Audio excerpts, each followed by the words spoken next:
Good morning. I'm Robert Brooks and I'm a park ranger in the city of Newport News.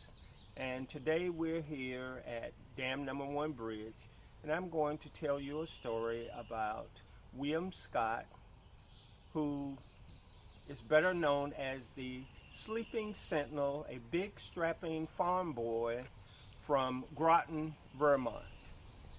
This is a photograph of William Scott. William Scott, along with his 4 brothers, answered the call when President Lincoln requested 75,000 volunteers to put down the rebellion in the South. He and his brothers joined the Army in July of 1861, and less than 6 weeks later he traveled with his regiment 3 days by train to reach Washington, D.C., where his unit performed guard duty. Okay, in August 1861, William Scott and 2 of his fellow Vermonters were on guard duty at the Chain Bridge. The regiment guarded the Chain Bridge, which was a strategic approach into Washington, D.C. from Virginia. On the night of August 31st, William Scott was found asleep at his post by Captain House, who was the officer of the guard. William Scott was performing guard duty for a second consecutive day. The first day he pulled his duty. The second day a fellow Vermonter was ill and Scott volunteered to take his duty. Captain House charged William Scott with violation of the 46th Article of War, which was asleep at his guard post. William Scott pled not guilty. A court-martial court was convened of officers from the Vermont Regiment. William Scott was found guilty and he was sentenced to be shot by firing squad. Okay, this is where the story gets interesting. After the petition was refused by General McClellan and General Smith, the Vermonters' petition was sent to President Lincoln. One story has it that Chaplain Parmalee took the petition to President Lincoln and asked that Scott be spared. Another story says that William Scott's sister came from Vermont and had an audience with President Lincoln and asked that her brother be spared. And the third story is there was a Vermonter who was a member of the Office of the Treasury, and they say that he went to President Lincoln and asked that William Scott be spared. But as the story goes, William Scott was spared. One story says that President Lincoln asked General McClellan to spare Scott's life.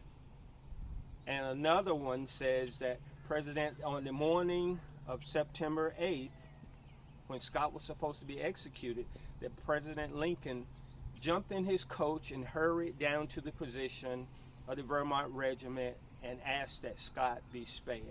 On that morning, Scott was brought out in front of the firing squad. The Vermont Regiment was assembled to watch his execution. The sentence was read, and then the pardon was read. And they say that Scott was emotional. He showed little or no emotion. But he said that he was grateful that his life was spared. Later during the war, General George McClellan, who was commander of the Army of the Potomac, decided that he would capture the Confederate capital of Richmond by landing his forces at Fort Monroe and marching up the Virginia Peninsula to Richmond. In April 1862, his army got bogged down here in Warwick County, Virginia, by the Confederate Army, which had dammed up the Warwick River, which was basically the creek. And what the Confederate Army did, along with slave labor, was build 5 earthen dams. One of them you can see here, to widen the river to slow any approach by soldiers attempting to cross the river.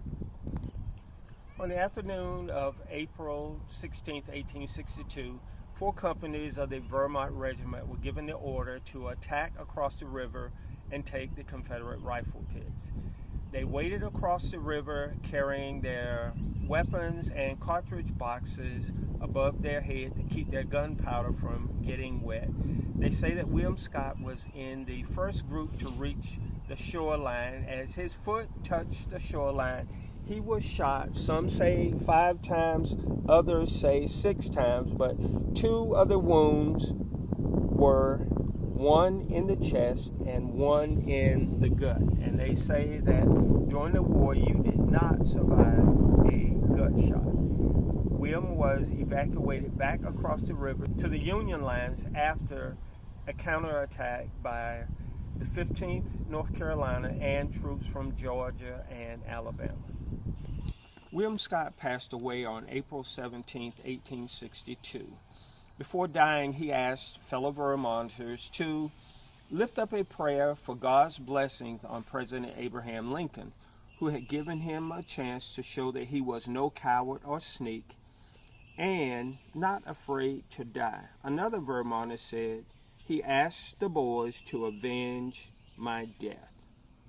He was buried in a grove of holly and wild cherry trees across from Garrow's farmhouse with other Vermont soldiers. Later, after the war, he was reinterred at Yorktown National Battlefield in Yorktown, Virginia, Colonial National Historic Park, and you can visit his gravesite, plot number 351. And this is a photo of his plot. Okay, you can read more about William Scott and the Vermonters in the U.S. Civil War in this book, Full Duty by Howard Coffin. You can also read about William Scott in Carl Sandburg's autobiography of President Abraham Lincoln. And there is also a poem about William Scott, The Sleeping Sentinel, by Francis de Haas Hondier. On behalf of the park rangers at Newport News Parks, thank you for watching and listening to this video, and have a great day.